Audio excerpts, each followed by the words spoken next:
Iya,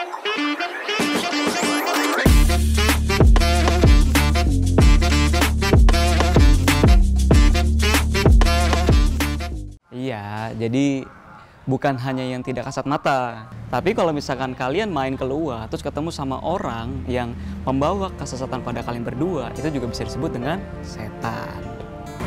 Oh, berarti kita dalam memilih teman harus pintar-pintar juga ya, Ustaz? Betul. Berteman sama siapapun tuh boleh aja. Asalkan kita bisa membedakan nih, mana yang baik, mana yang nggak baik. Dilihat dari mana? Dari perilakunya. Gitu. Yuk, ini udah selesai kita main bolanya. Kita beres. Kita ketemu di masjid nanti. Oh iya, satu lagi. Jangan lupa nanti buku catatannya dibawa ya. Mau saya cek juga, dan jangan lupa minta tanda tangan dari ibu kalian ya. Aman. Seru juga ya Kak Tata main bolanya ya?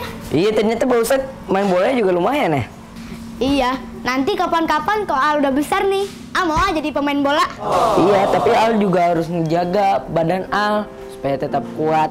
Emang kalau jadi pemain bola harus kuat ya Kak ya?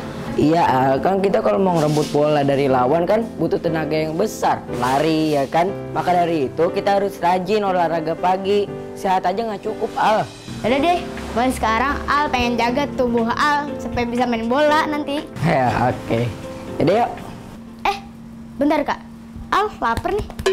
Ya udah, ayo kita sebelum mandi makan aja dulu kalau gitu. Yuk. Yuk.